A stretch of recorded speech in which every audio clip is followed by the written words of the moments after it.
Yes, so we'll go ahead and start our weekly road and bridge meeting. We've got just three items on the agenda today.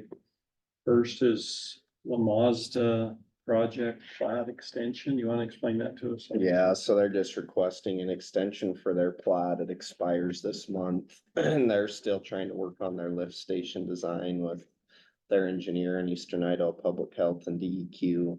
Their hope is it actually will be done here in the next couple weeks, but they just want to do this in case it ends up taking a little longer and they actually need the extra time to get the plat finalized. And then there's still some stuff the county will have to work through once we get that too, so. Are any concerns or questions about that?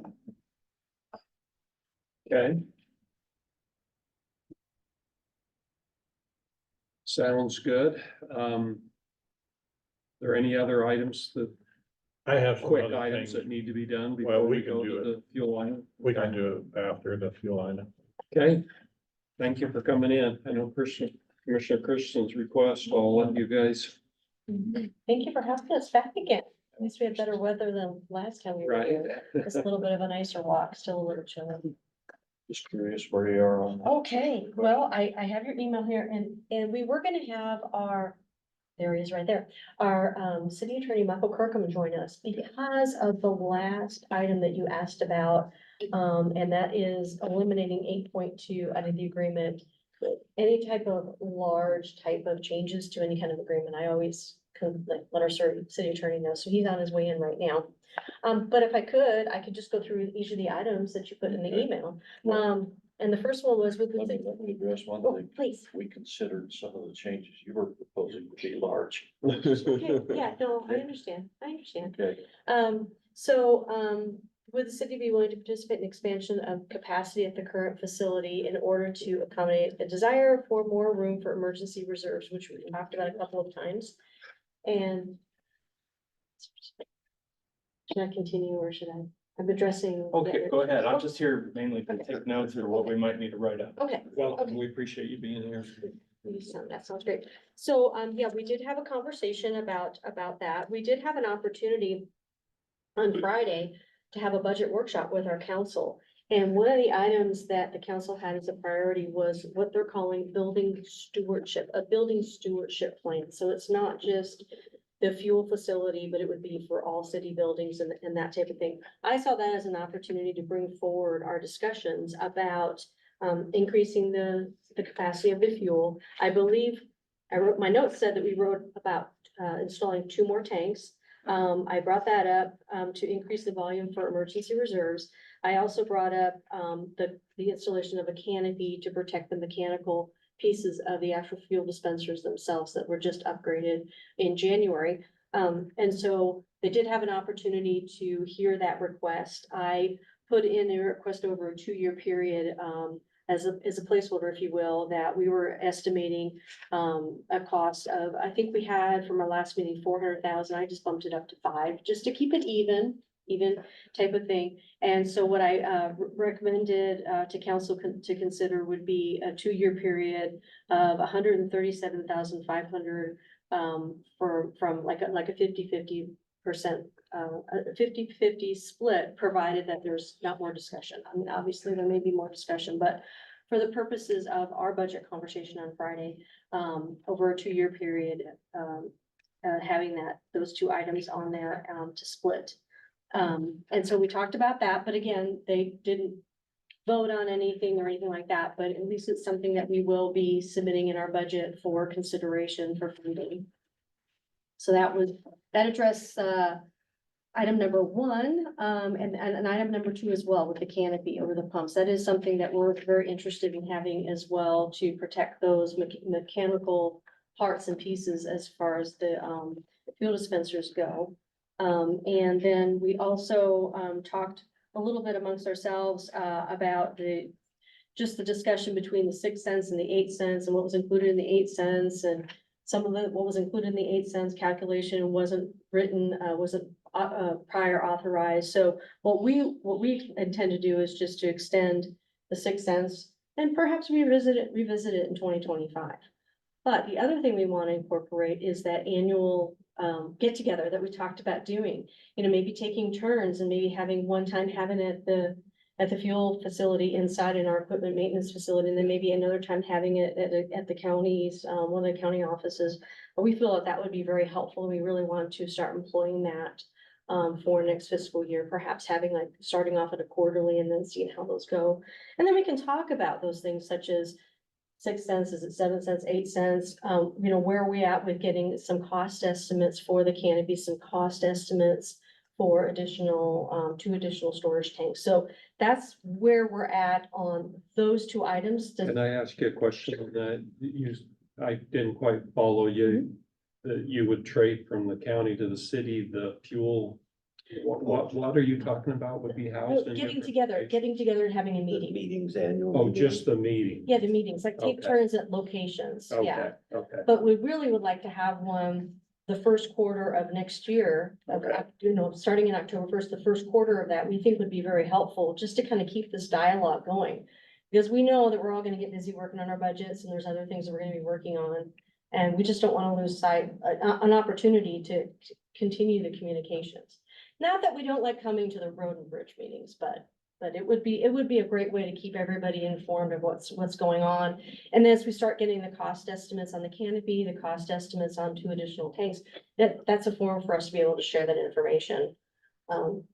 Was there, because, decisions are being made, was there any pushback from the city council as far as the expansion of the tanks? You said you presented it to them. Mhm. You'll put a placeholder in, but No, there wasn't no way anything. to gauge. No, the way I presented it is we've had a couple meetings, at the road and bridge meetings, and these were some of the things that we've been talking about. Okay. It's not unreasonable to look at some of these items because of the fact that we've had an agreement for 13 years, a little over 13 years.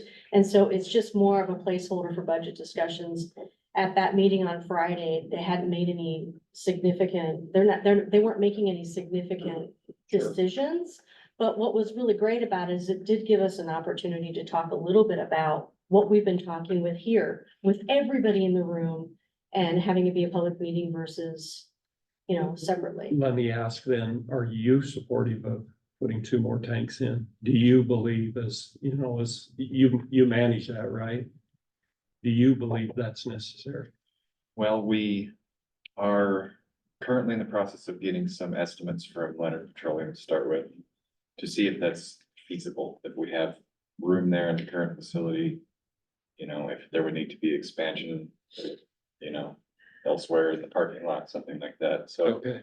that's kind of the situation we're in now, is we just gotta make sure that we have room for, 2 more large tanks under the parking lot there. Okay.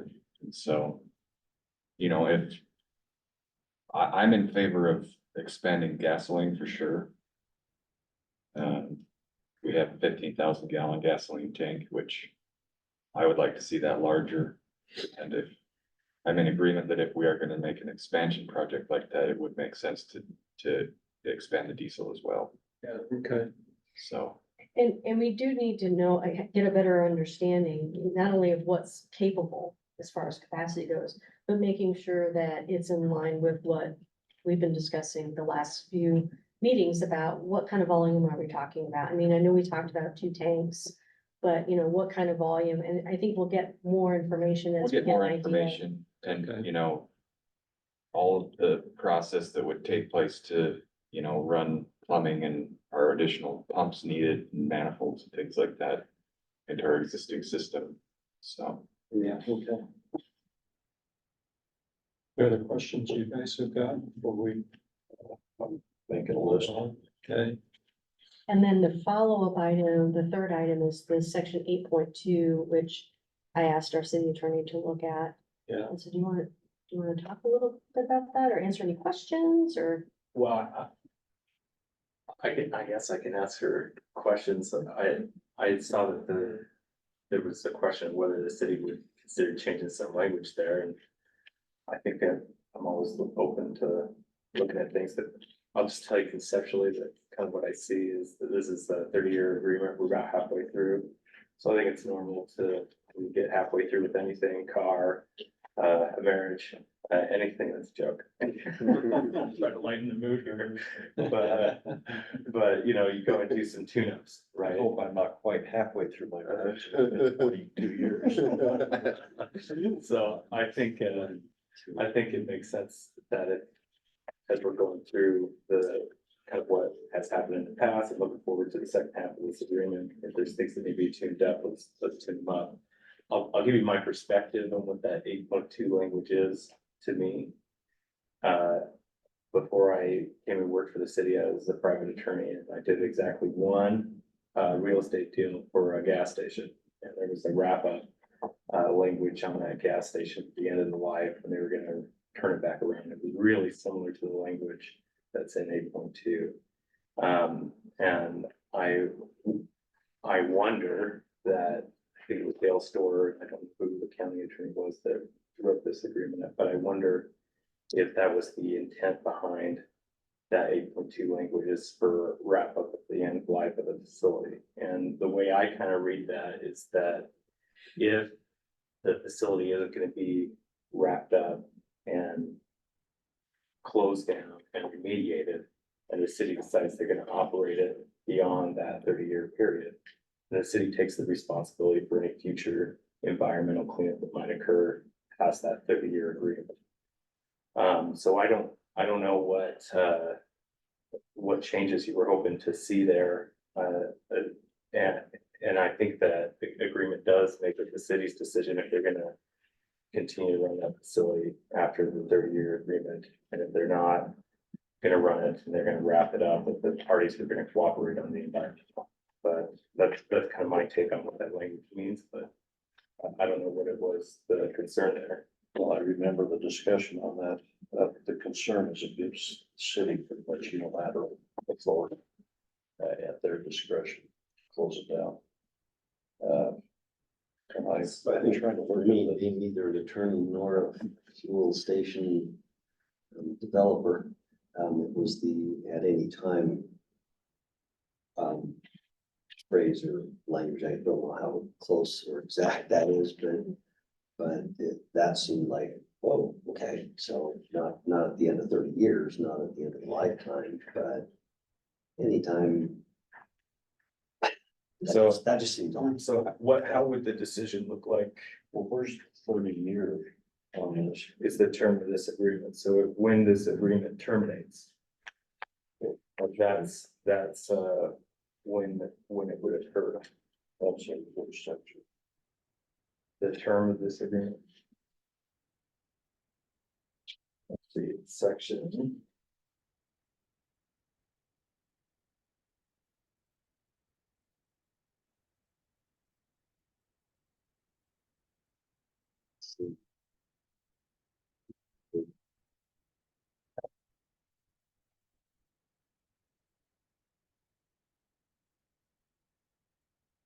Eight, section. 30 years commencing upon the acceptance of the facility by the city and county. Working here.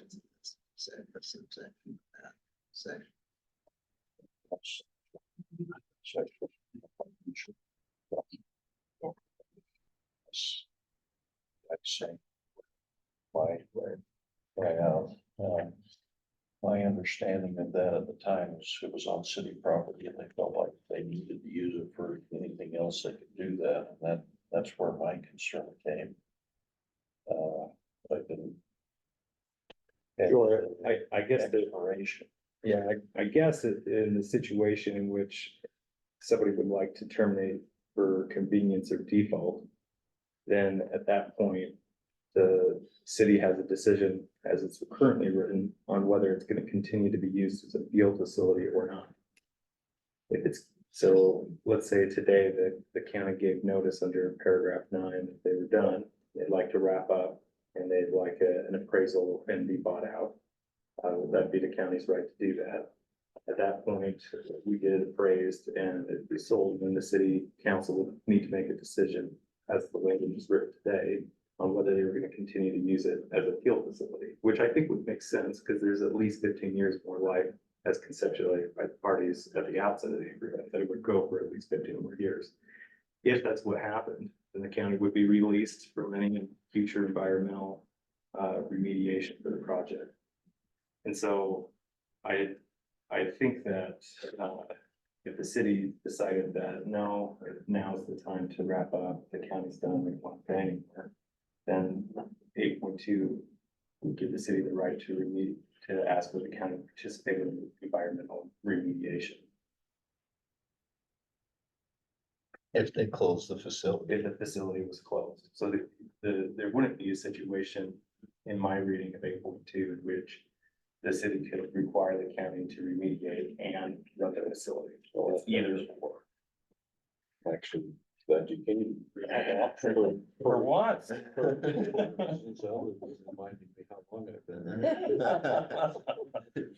if, You're all a model for that, brother. No, but okay, yeah, I'm just thinking it, yeah, you know, cause one of the keys, and we've talked about this, is this has been dragging on for more than 6 months since you first requested. Took so long, which, by the way, I'll bring that up again, did we ever get an answer on the billing for sending us a 2022? Your account was here last time. Nobody's ever Someone's gonna heard go of back and check on. oh, did our treasurer not get back to you? No. Okay, I haven't seen anything. okay, I'll follow up on that. I apologize.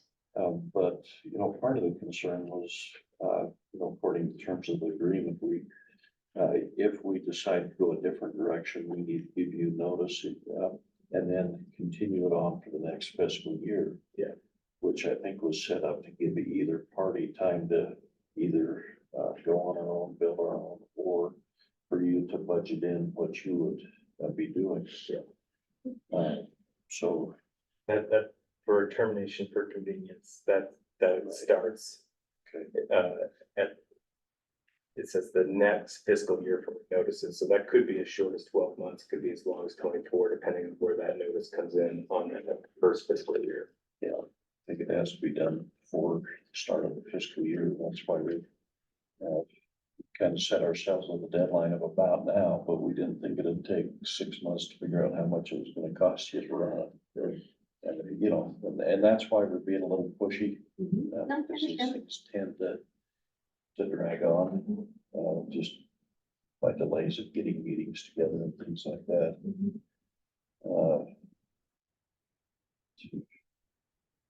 But I think that one of the things that would be helpful, as we talked about last time, is having regular meetings, so we have an opportunity to share a little bit about how the operations is going, any concerns that maybe the county staff have, and actually have a forum, and maybe be able to make some compromises, if you will, or even maybe some understandings to bring forward to more formal type of more formal type of meeting in front of the commissioners and or council or something of that nature, and really keep that dialogue going if it's gonna be important. The other thing I would like, if it's okay with everyone and Stan, talk a little bit about the testing that we do on fuel tanks themselves. And are you familiar with the testing that we do on the? Do you have an objection going through that? Sure. And what I'm trying to demonstrate here is that it is being looked at on a regular basis. Those tanks are being looked at on a regular basis. We just didn't dig a big hole and stick them in there, and then we don't think about them until there's a problem. So do you mind walking through that just a little bit of what we're Yeah, talking I can about? give you an overview. So the system, the fuel system has what they call a tank monitoring system, which monitors fuel tank levels, temperature, if there's actually a water sensor in each tank as well. And several other liquid sensors elsewhere in the system, under each dispenser, inside of each containment vessel over the tanks. And that is monitored live all the time, 24 hours a day, 7 days a week. And that's done through the computer system. There are inspections that are performed monthly by my staff, or I will do it sometimes. And that requires DEQ tank helper certification. And that's, simply you're looking at each dispenser, you're making sure that there's no visible leaks. You're opening up the cabinets under each dispenser, making sure that there's no fuel that's leaking underneath there in spill buckets in there. You open up the main control panel out there, have a look at things, just kind of a visual inspection that happens once a month. We'll run the backup generator for about half an hour. You know, keep it exercised and working and fueled and oiled and everything. That takes place once a month, and then once a year, we'll get, it's typically Leonard Petroleum. It can also be Leonard Equipment Company, which is their sister company out of Boise. They'll come once a year, and they're just scheduled to come the first half of October every year. And they'll do a more in-depth inspection where they actually put wrenches on fittings and tighten all the lines and, you know, pull the manhole covers off and actually pull the sensors out of the tanks and inspect them, clean them, and they'll do a more in-depth inspection there. You know, they'll prove out the leak detection system and, you know, look at everything there. And then every 3 years, we actually have an inspection by a representative of the DEQ. They'll come out and they'll inspect it even more thoroughly. So that's kind of the basics of our inspection process, you know, monthly, yearly, and then every 3 years by the DEQ. So. Can you tell me what remediation would entail? I mean, if that was to determine the case and the facility was closed down and each entity would have to pay their share of the remediation, what is that? How much can that cost? Does anybody? I don't know the answer to that question, but I can reach out to, you know, Leonard Petroleum and see if they can give us an estimate of what it would cost to. Is that testing to see if there's any fuel leakage that's in the ground? Primarily, Cleaning yes. up any, is that mostly what we're talking about? Primarily. That's the primary cost that are involved. Okay. And remediating a gas station site like this would be, so, But it's also potentially removing the tanks from Yes. the ground. Well, I think it shouldn't, it would have to include removing the tanks, right? Not always. Really? Sometimes you can fill them with sand or something. Yeah. Oh, okay, you but, can, but you close it down, yeah, you so close that it down. it can't be used Yeah, anymore. the- Okay. I forget everything that's involved. Like I said, the last one I worked on was over 10 years ago, but, my recollection is that you do some soil sampling around the facility to check for leaks. Sure. And then the tanks need to be addressed either through removal or making them inert. But, when it's through, it isn't, like you can fill a tank up back with the gas and go again. It's close to Decommission. decommission. Yeah. And typically they install monitoring wells and you have to start doing monitoring downstream, out and around where the groundwater is going. I mean, there's a lot of, There can be, It's Yeah. Pretty that's significant. based on, It's an environment, I mean, never environmental stuff gets involved, that's where the most It's of the better if there's expense never is any with the leaks. testing and. right, So yeah, The reality. it's of it better if is, there's never any leaks. absolutely. Because then there's not. I don't any of those know problems. any decision body that would say that's not a necessary thing to keep going. Yeah, I mean, I think that it was written with this conception that it would last for at least 30 years. And I don't know if 30 years was picked because that was the lifespan. I think sometimes these places have longer lifespans than 30 years. And, That's how long Craig's expected to live. yeah, maybe that's what it was. So I don't know exactly what that would be, but, if it got terminated early, I mean, I don't think there's any. I'm not a council, can't find them, but I would be surprised to learn that they would decide to remediate instead of continuing to run the facility. Would you, When we started the car lot, we had the old gas, we bought the old gas from that property. We had to look through all that before we developed it. you kind of went through it and it sounds like you understand it, Roger. I don't, I haven't read that.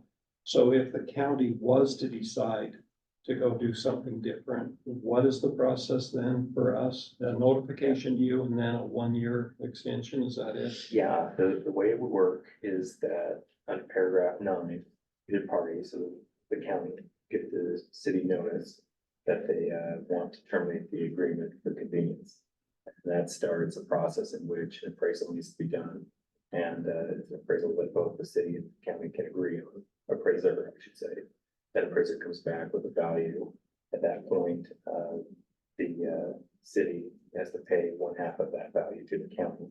And then that starts what I call a wrap-up period, which is on this second fiscal year after the notice.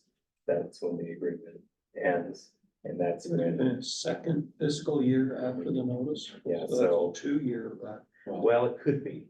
If the first one is, so let's say you make the notice, I don't think you could do this, but let's say because of another paragraph in the agreement, let's say you make the notice in August. Okay. And so your first fiscal year goes from August to October, at the end of that first fiscal year. And then you start the second full fiscal year, so that'd be 13 months. That would be, okay. And, or you could make it, I guess, in October. Well, I would start it in October, and I would run one fiscal year, and then another fiscal year. Okay. So it could be as long as 24 months, it could be as short as, almost 12.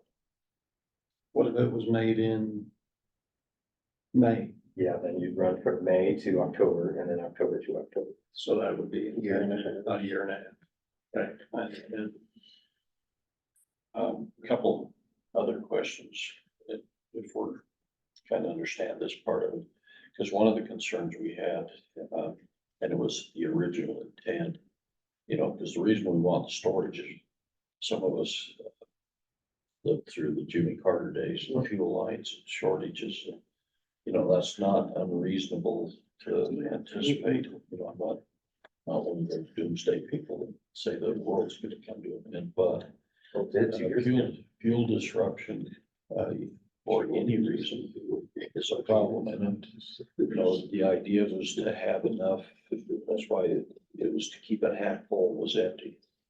And so that in any kind of emergency, the concern I have is, because originally that would come under the jurisdiction of the emergency manager, which is Brad Clements.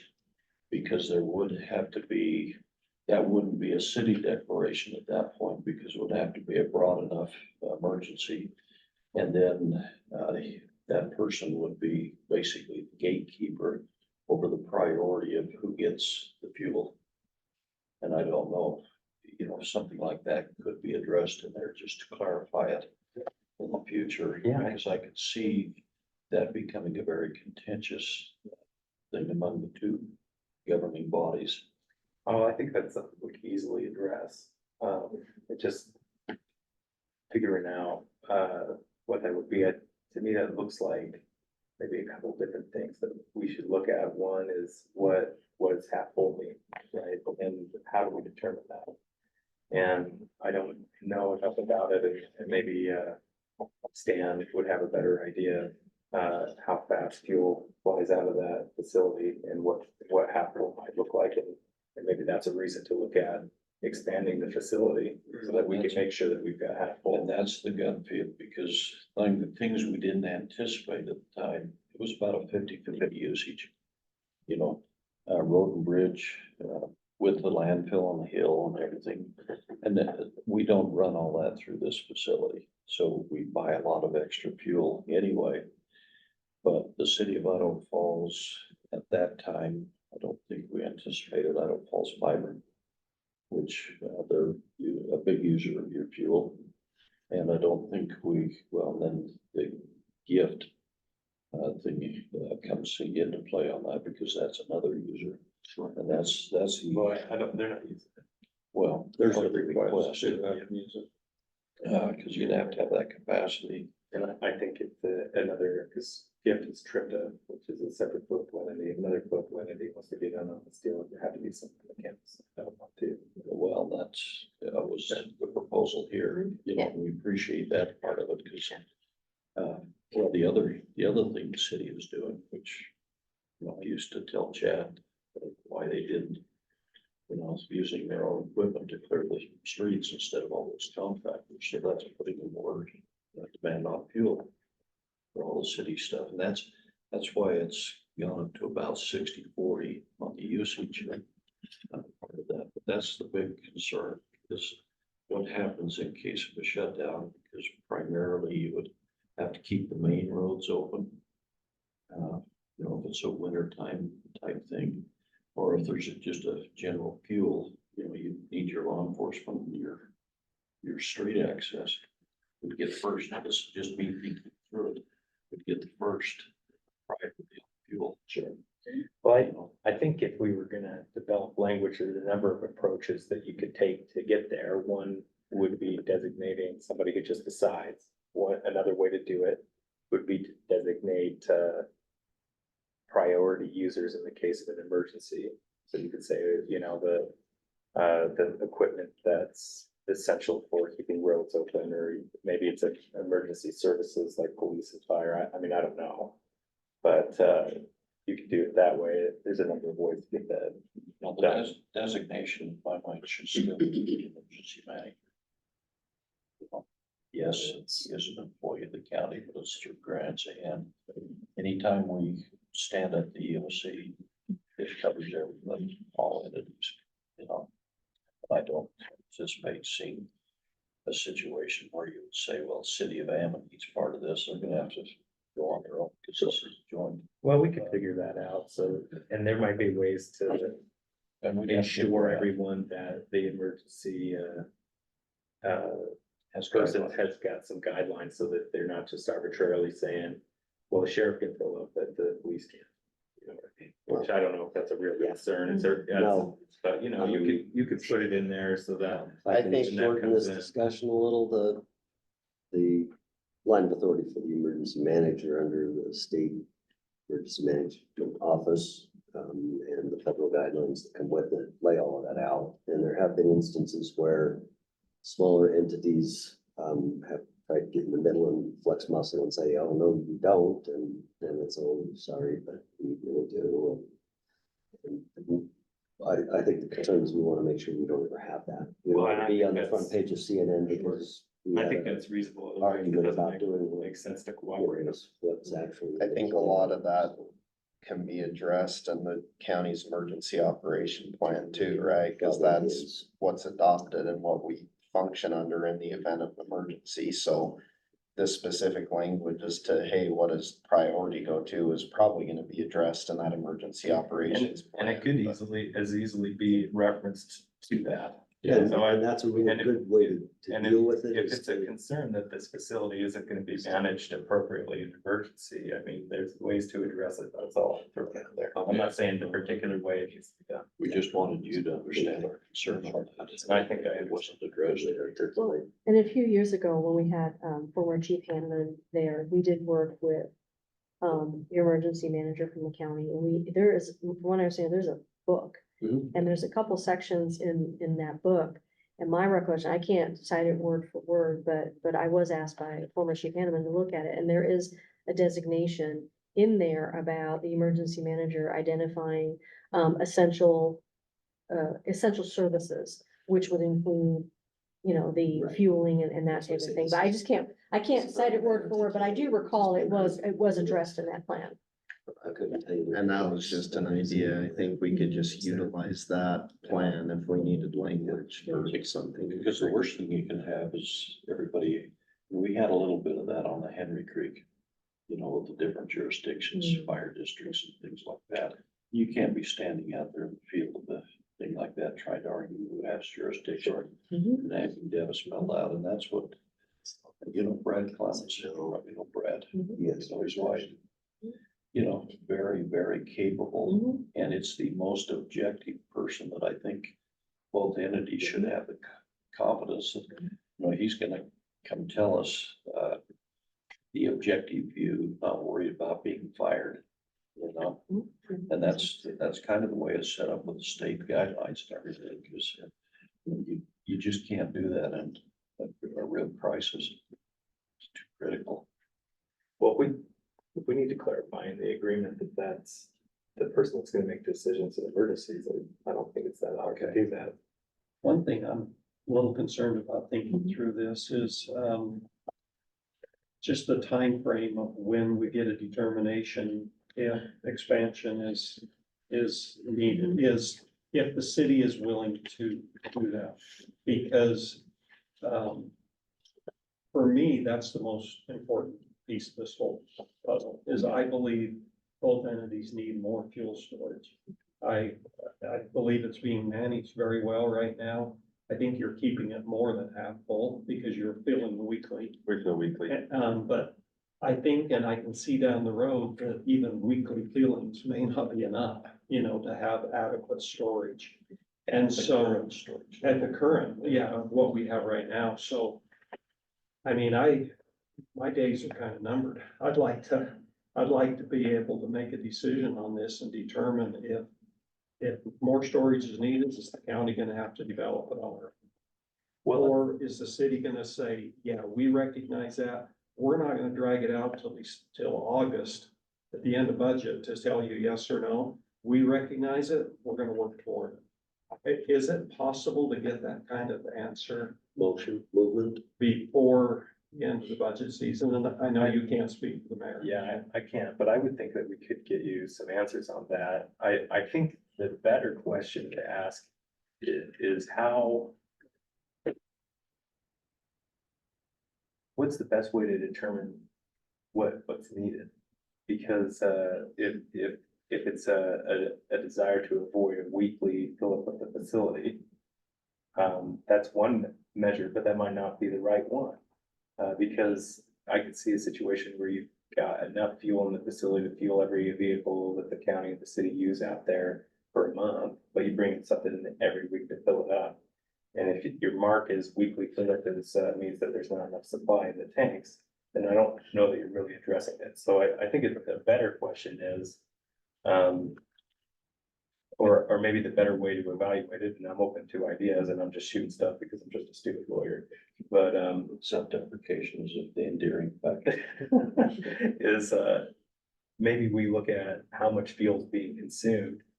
And I don't know the answer to that question. Do you Well, know? we got those answers, Yeah, and that's I down. believe we don't even have a month capacity there. So I think the target should be, having been around here for a couple of days and a couple of disasters. I think that the goal should be 45 to 60 days. But that doesn't mean you're gonna fill everybody's car. No, no, That's that's an emergency use. Road and which is bridge a- and emergency use of those priorities. Do you have an idea of how much the emergency vehicles need or ought to have? Well, and that's, That's where we need to look that's a at. challenging question. We probably want to bring Brad in on because it's not just current use for the emergency vehicles. If there's an emergency and it extends beyond just a fuel shortage, if there's some kind of emergency, then there's gonna be a 25% increase in the use of all of the emergency vehicles. So that could be all road and bridge for 16 hours a day. Sure. As opposed to, depending on what it is. Yeah, it's hard to. And so it's really hard to forecast the what kind, and that's why you say, well, 60 to 90 days is probably in a really bad event gonna give you 30 days, and that's a good buffer. Because within 30 days, we should have other resources available through the civil support team or, the larger players that would come into play in a large event. So you kind of go, okay, so 60 to 90 days, that would, in reality, in a bad situation, give us our 30 days.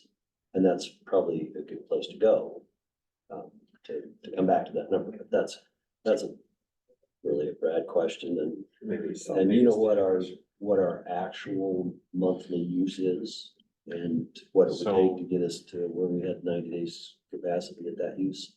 We could look at that report that Pam provided at the last meeting, and that would give us right down to the gallon what our actual usage is. I can give you, What he, just based on what what I I, didn't get from that, if that was a year average, or if that was the peak winter use month That's or the 3 peak years. summer use month, or, It should Okay. cover them all. I mean, I can give you just kind of a ballpark figure. Typical usage, my typical fuel order is, 7,500 gallons of gasoline a week. And 8 to 10,000 gallons of diesel. See, there you go. We've only got, excuse me, Roger, we've only got 2 weeks of gas. Gas. So you're right. Well, see, that's a homework thing we hope to keep moving. Yeah. I won't express this frustration.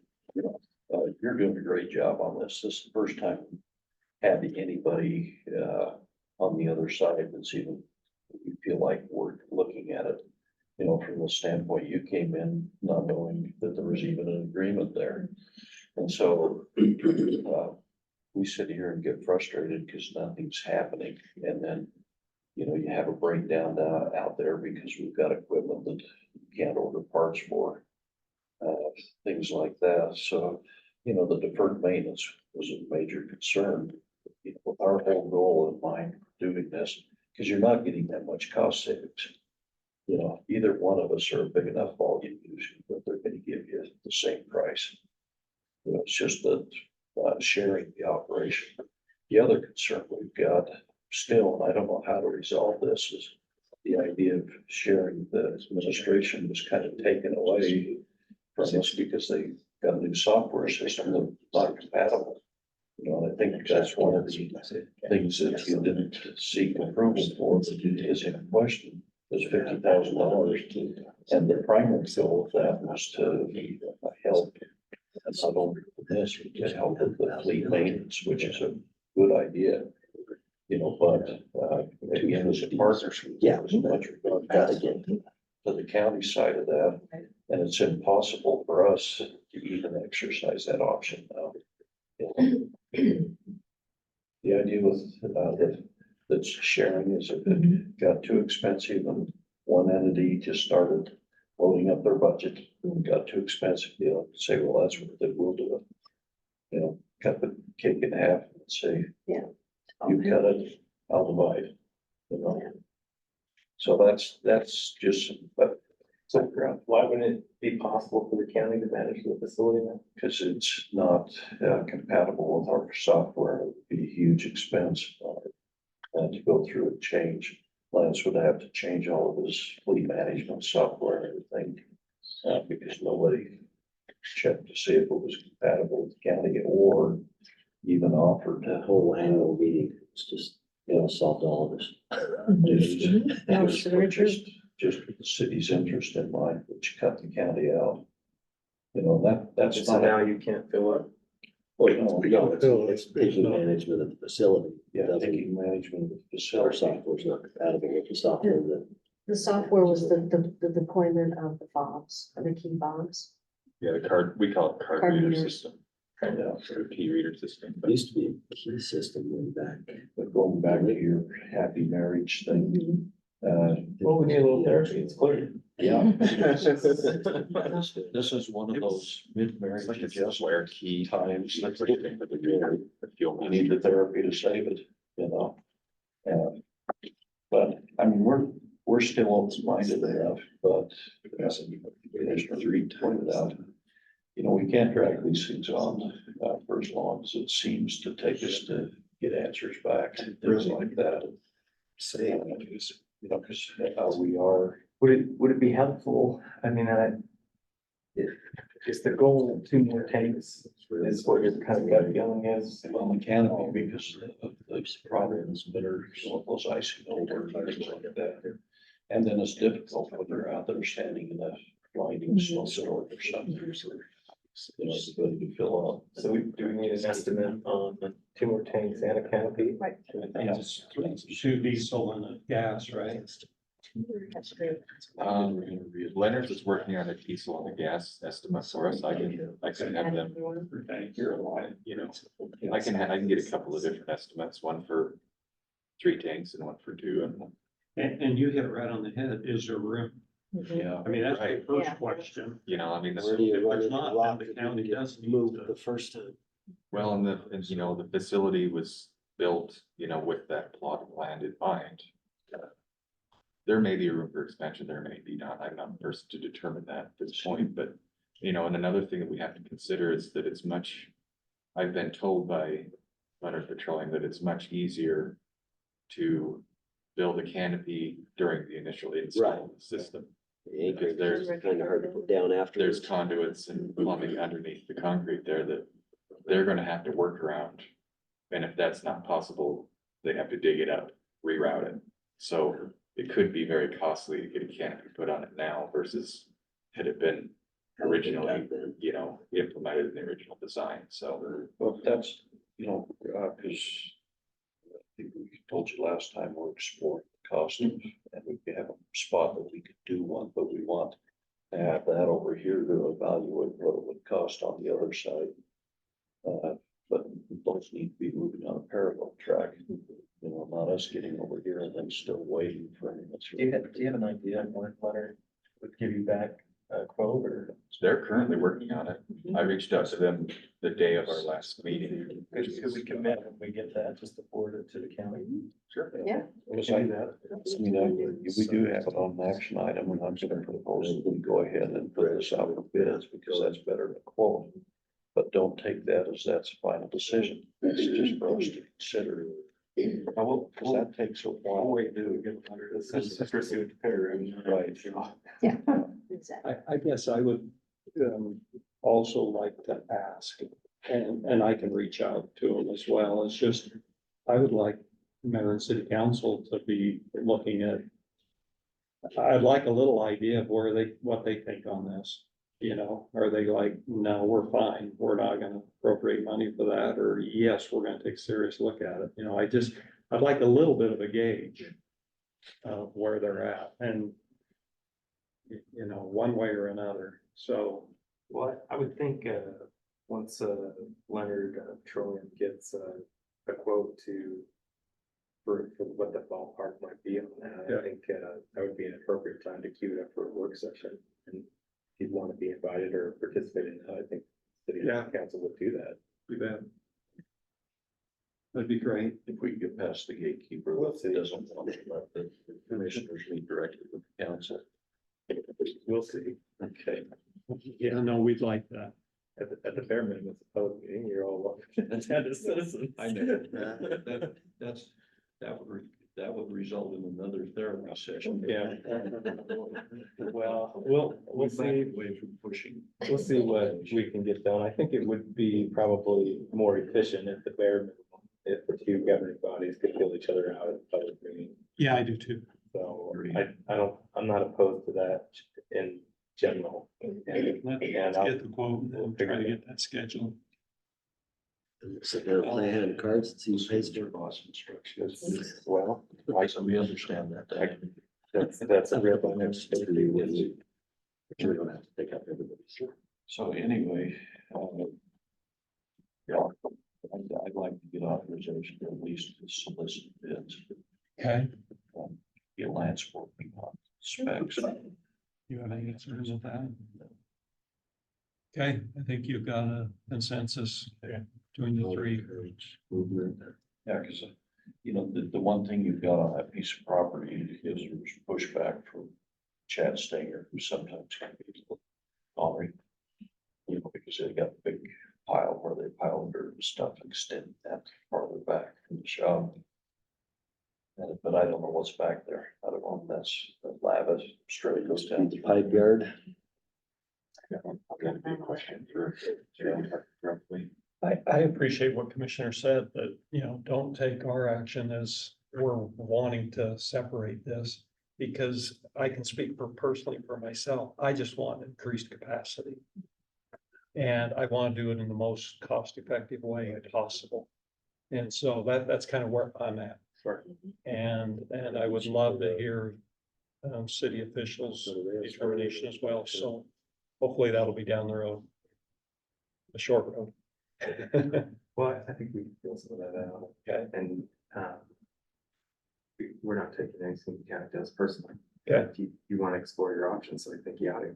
Yeah, okay, Well, I'd like to get an answer back as quick as we could on those estimate, then get together even in this setting, so we at least have a number, because you may come back and say it's not possible to expand. Yeah. Or maybe it won't look like you want it to. Then you might come back and say, Or it may yeah, not I be mean, cost it's effective. gonna be really cost effective because So you I do don't it care how this it way. looks, I just care how it works. and I, for one, I'll just go ahead and put it out here. Because you two might feel completely different, and so might you, but I'm not hung up on the canopy. I'm hung up on the additional storage. And yeah, I want to protect the equipment, but I'm not hung up on that. My hang up on the canopy comes from him and the sheriff. You know, when you're out there, because that's what caused the icing this year on some of the, so the fobs don't work. Well, yeah, we certainly want it working, and if it takes a canopy to make sure that they work That's all the not, time for you. that's not. I just don't believe- priority. I think, the benefit of a canopy, not only convenience for the drivers of the vehicles, is that I think it would keep the elements off of the equipment. They would potentially last longer. That's good to know, that makes it more important. See, I'll spend a little extra money to store my trailer in something with a roof on, because it's not Trying good. to fill up during this. No, that's true. Cause like everything these days, I mean, it's all computerized. Every one of those dispensers has motherboards, and computer chips, and all sorts of wiring inside of each dispenser, as well as the card reader kiosks. So this has been long enough ago, Craig Lords is in ancient history. We used to have to stand out there. Yeah, I saw him the other day, he's not ancient yet. Yeah, so, it's an extra level of protection from the elements. Two people on a handheld. So. Maybe it is. We used to Another do that on aspect the of it. phone. You remember those days? Oh, yeah, I've still got a crank fuel dispenser So. that we use. Believe it or not, it's a portable one, but Anyway, Oh, it's fit inside a drum or something. yeah, I haul around on pickup. My dad It's has one of last those. case scenario, but yeah, we've got one. I've got a great one of it. I know what you're talking about. The tractors also had only like 20-gallon tanks. Exactly. 300 gallon of whack now. Now you're cranking. Okay, is there anything else? no, I appreciate you. Thank you for coming. Thank you for having us. Process. Okay, good to see you. Thank you for taking the time. Okay. Lance, is there other discussion items? Yeah, a couple of things.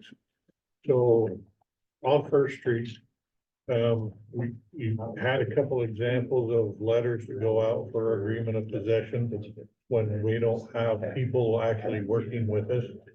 I never heard back from any of you whether or Good to not see you. you agree to those letters and the date at which the right-of-way agent would send those letters out to the folks who are. What's the deadline on the project? Well, I don't know that we have an exact deadline for the project. But if we don't start getting this all wrapped up by the end of this calendar year, I think we're not gonna be able to go out to bid for projects for next summer. We start with the end of the calendar year and work backwards to the latest, you go and still get it done. So that's about June. Oh, really? I've been told before from Scott Hall that you better plan on 6 months to go through that process. 1st of June. Yeah, I didn't get back to you because I don't want us to get to that point. And so these agreements for possession aren't actually the eminent domain, but it may get these people to actually step forward and get working on this. And then, I mean, it just takes that next step. So, Okay, It worked on a few last time, with the exception of one. That we had to follow through. we didn't actually do the agreement of possession with the last time. We went through eminent domain with that one person. Yeah, but we had to use that on the Ammon Road, or I mean Lincoln Road. On Lincoln Road, we did, yeah. yeah, I think you.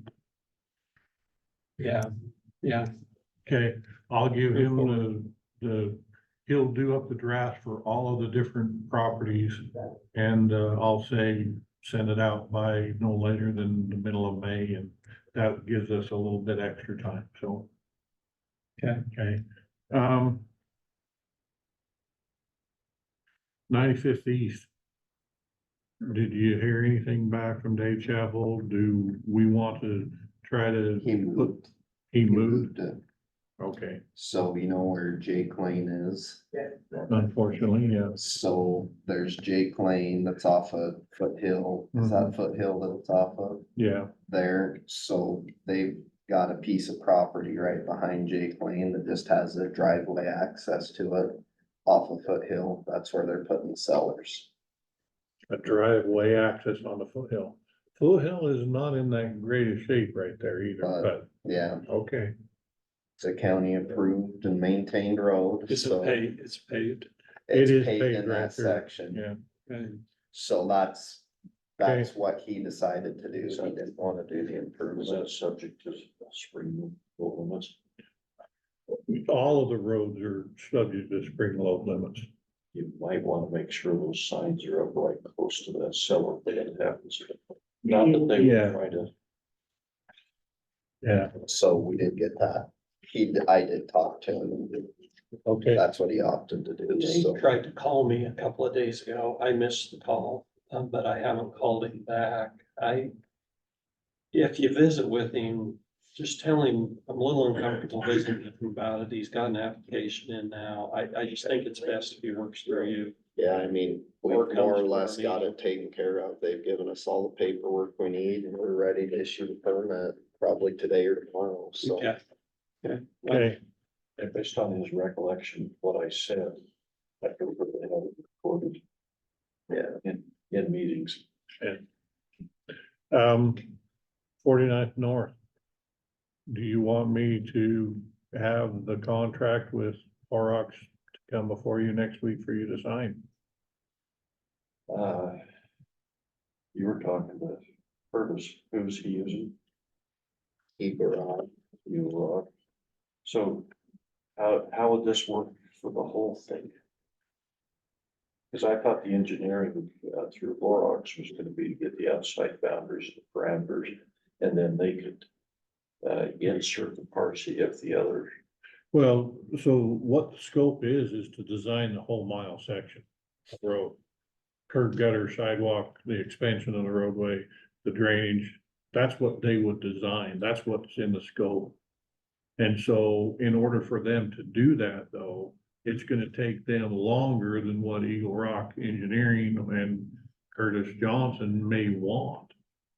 They want it done and they wanna press forward with this. In fact, they're wanting to extend a sewer line across 49th North from all the way from Ammon Road now, all the way past 45th East and redo the intersection of Ammon Road, which is redoing that section that Peak Excavation did here a couple of years ago for Wheelhouse Drive and had it closed down for 4 months. We I have told, full I enclosures told Donna to. unless call it's you yours. early. I just, I got They used didn't to want it. to have to wait 5 I tried years. to down So the other day. they'd have to go to a bigger. A pipe bigger there. pipeline, yeah, and so Forest Grid Engineering did talk about to me about it, but what? If Horrocks isn't on board to design the whole thing, that I can't necessarily work piecemeal with other stuff unless we go back to what we already have as a development agreement and Badger Creek comes in and designs his portion of it and installs his portion of it. The school district designs his portion of it and installs their portion of it, but that means moving the power lines too. That's part of what they need to do.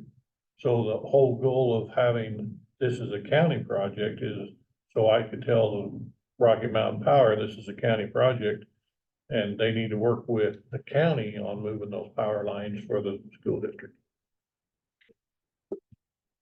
So that's the difficulty in making it work. What's the solution to making it work? So the Horrocks has the overall plan that they can get their stuff done more quickly by working inside the parameters that Horrocks is set or that fit.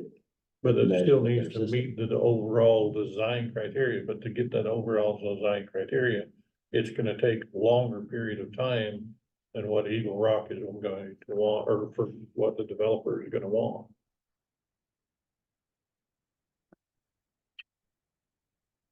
I think you have some options there, Tell us. cause what the developer's gonna want is the reason they want the design so quickly is because they're worried about being able to start, development in Division 1 of Badger Creek. Division 1 in Badger Creek won't even dump out onto 49th North. It's connected through Forest Lane and then back to Hatch Hollow. But And that's Sierra not Springs what to the he's south. worried about, the land supposedly now east of 45th East and north of 49th North. where he wants to run this sewer line all the way across.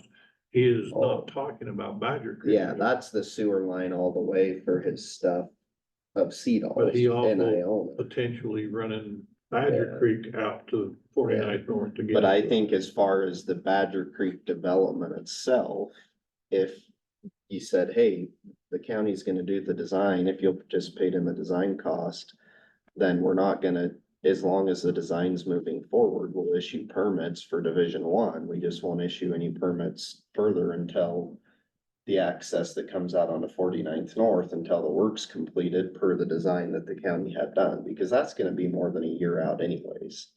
So I think that's the way you can work with them. Well, the other option is we just go to the edge of the school.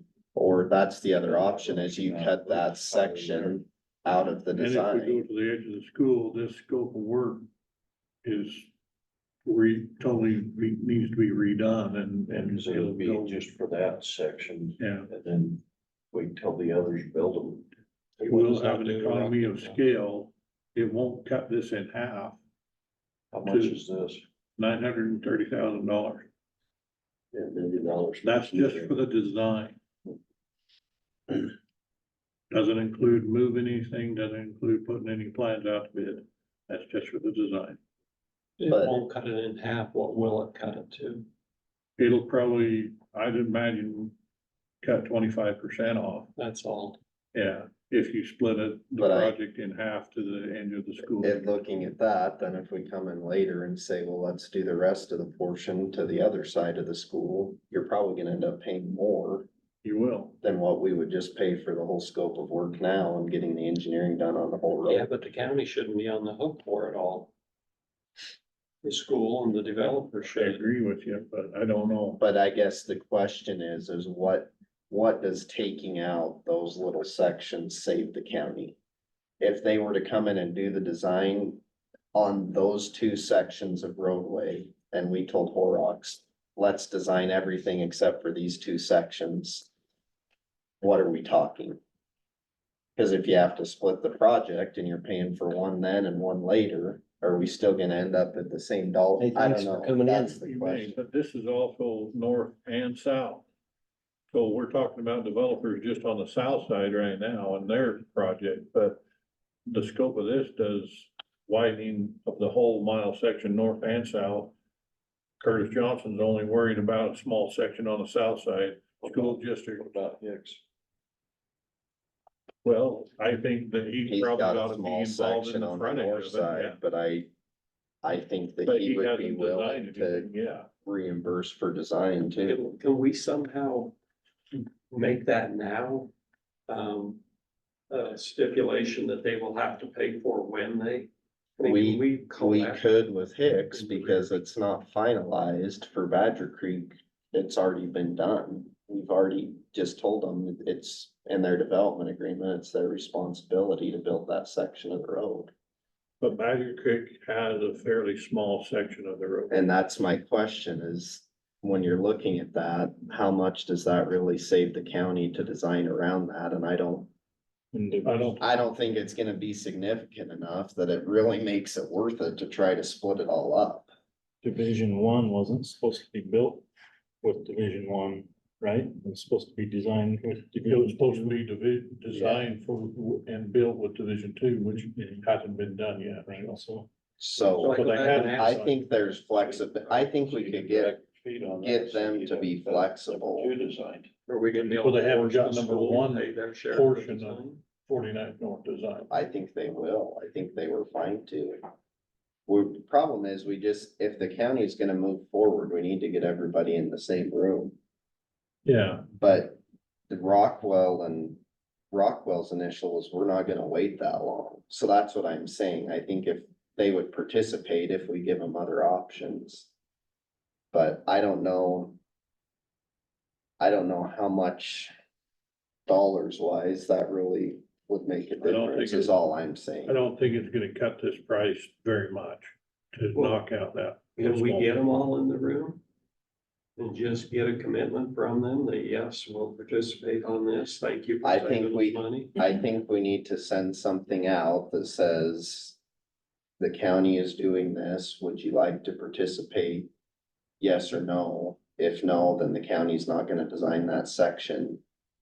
I think that's what you'd have to do, is get something firm in writing from everybody. If they say no, okay, well, then you're on the hook for the design of your own section, and we just tell Horrocks, hey, we're designing everything except for these strips. And we'll break that out and they'll just not design it and will not spend this total amount. Okay, So I think that's how we would approach. who's gonna that. develop that letter? I'll do it. Okay.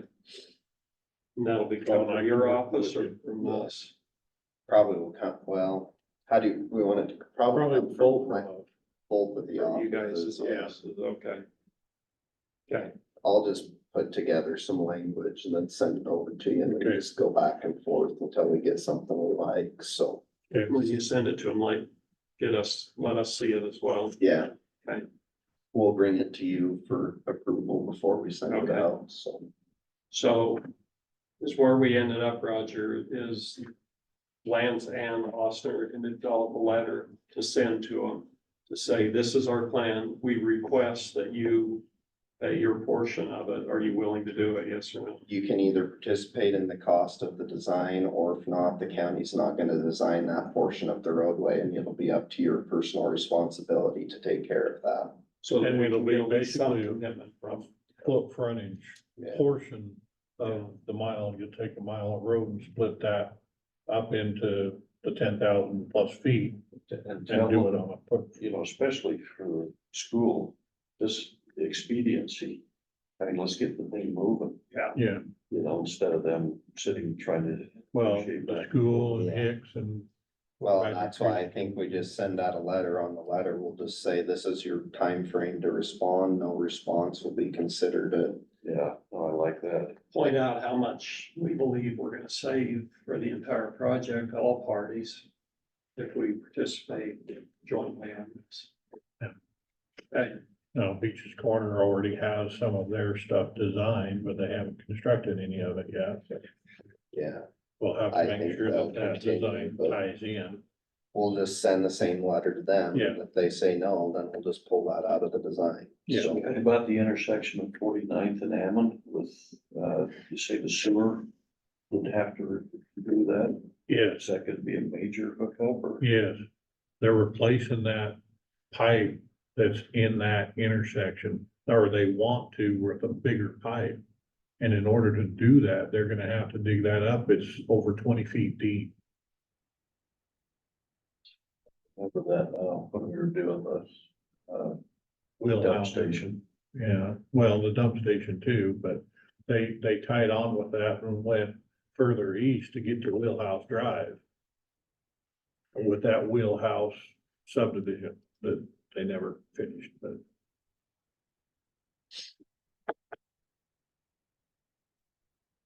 At least you get the intersection paid for. a little bit of it, yeah. But they wanna run that new pipe all the way across to 45th and across 45th onto the east side, so.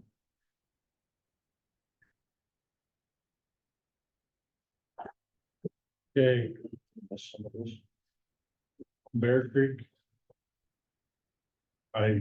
They're working on the set of plans. I haven't got a revised, but did you hear anything back about potential sources of funds to do that, or? We got the information from you, from the engineering, the week after that subcommittee, which was only open for a week.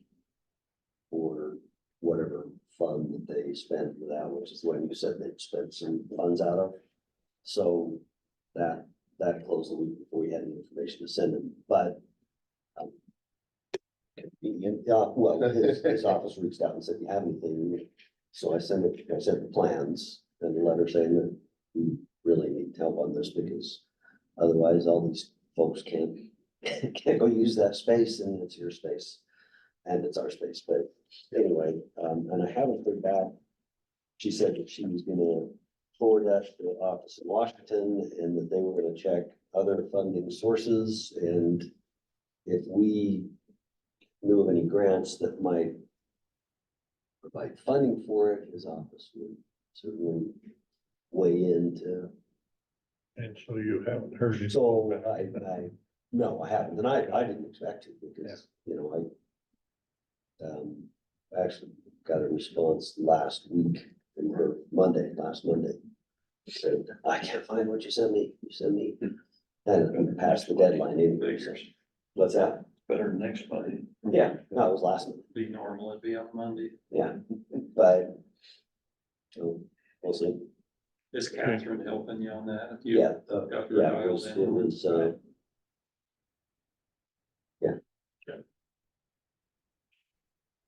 Then a piece of information, Birch Creek Charlie. Road subdivision, Birch Creek subdivision. Yeah. That crack in the road, they went up and took a look at it. I'll talk to you. The crack hasn't necessarily got wider, but they put a shovel down, a 5-foot shovel, and it's, the head of the shovel is pretty much just at road level. So that road is not good still, so. Hasn't slid off the mountain yet, but that crack is 5 feet deep and getting deeper. It's just not getting too much wider at this point. The water's falling on the pipe, and I think it's just creating a big cavity around the pipe. Is the guy still trying to sell it or? Well, I haven't heard anything from them in a while. But last I heard, he was trying to get a road grader up there to finish the gravel portions and finish that off, but I haven't heard anything. Is that where that crack is? That's county, right? We It is. accepted that. right? Yes, we did. But you can't get in a building permits till he gets his portions finished. That's what's been told him about. So it's another hanging out there problem that the county did accept it. Is that a pun? It's done now. It's hanging out Yeah. there. It was, I was trying to lighten the mood. We can't go back and accept that now at this point. I don't know how we do that. Not unless it was applied to be vacated. Like we did up there and work on it. You know, Okay. But they're almost done plowing snow for this year. I was gonna ask you, is it still up over up in the bone area? I think there's a few areas that are still pretty high, but they've got the road pretty much open. They were finishing up McCoy Creek. And so that was probably the last road that's county maintained road that he was plowing snow on. And Tammy was at her place. She was there. She was there. They punched through and they saw tracks going in and out of Tammy's house. So.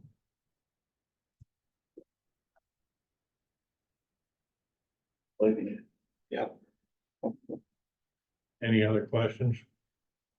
I do have a few things when you're done, but Okay, do you want us to put a class 3 barricade at Harding, another one? The end of Harding Lane? Why was going on Is there? that the cement thing?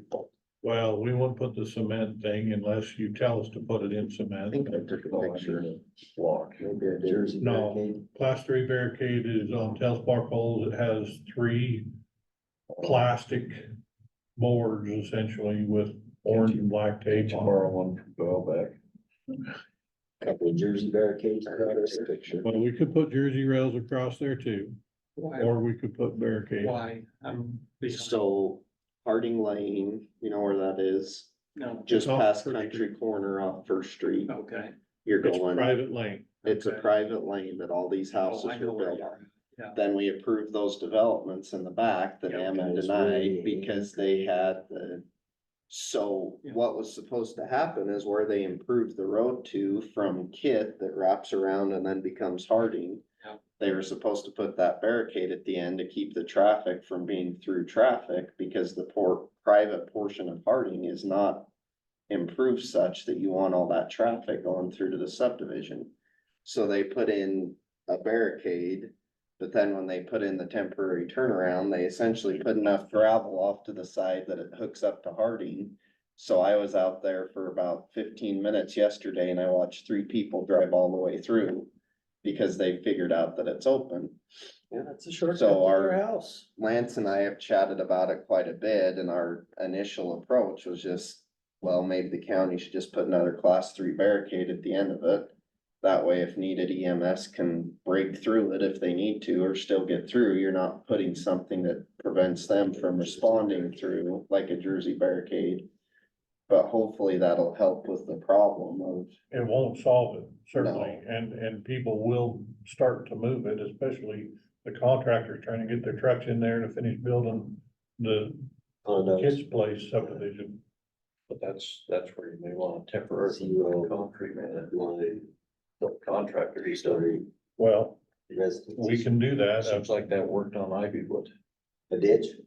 No, Except our we used paint concrete. trucks, we used our paint the trucks on that bottom, one. the bottom line is, if we did put in concrete and the other one where the class 3 is, if EMS needed to get through, they could break through the other class 3 side if they really needed to. They don't really like breaking through class 3 signs. Yeah, but They really don't.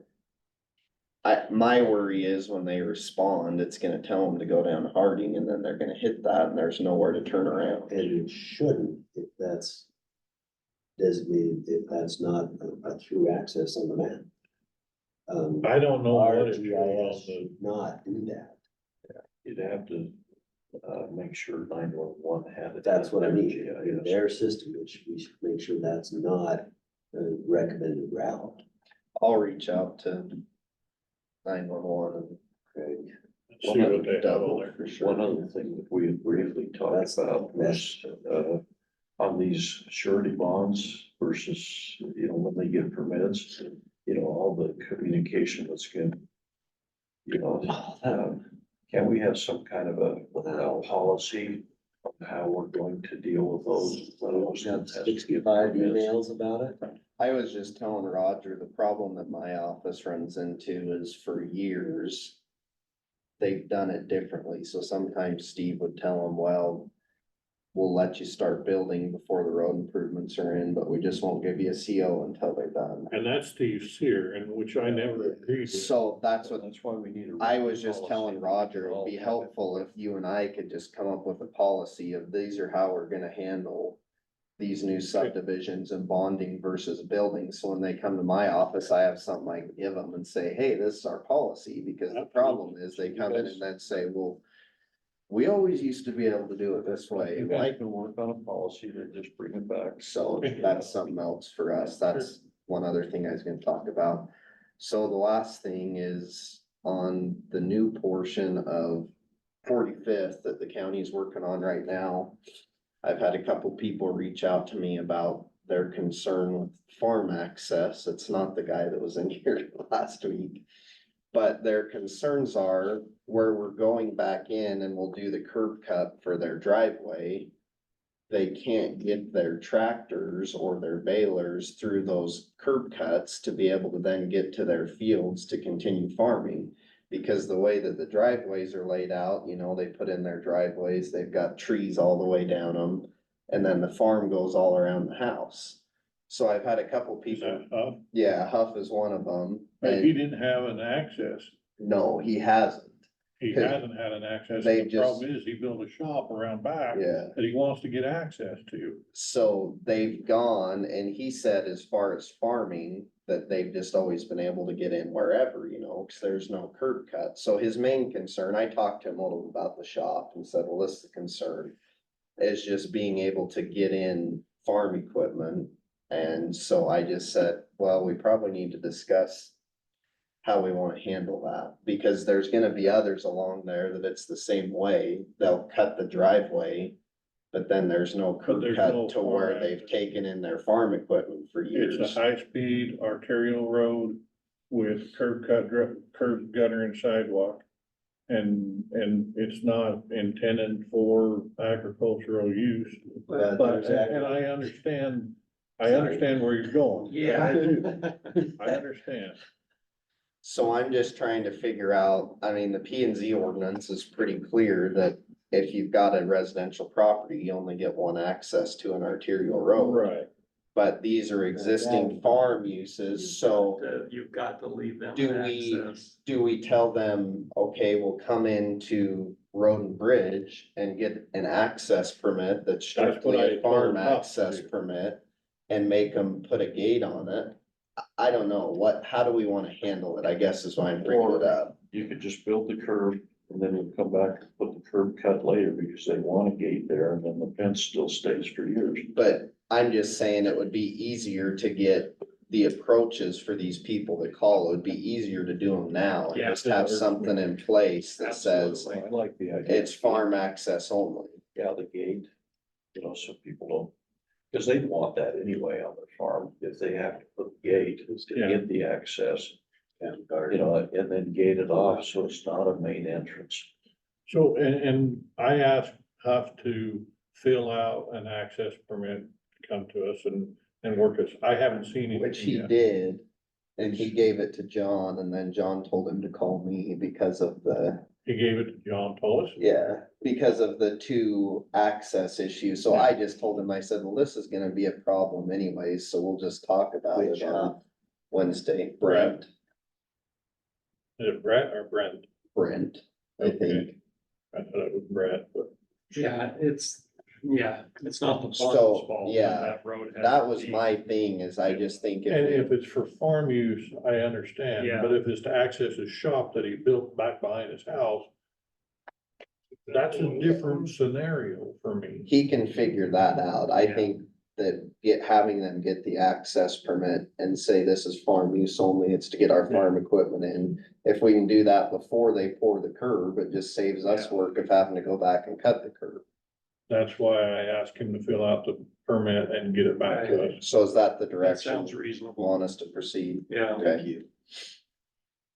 So if John sent it to you, get it back to me and we'll take a look at it and I'll work with John on it, so. Okay. Okay, let's go ahead and close Road and Bridge.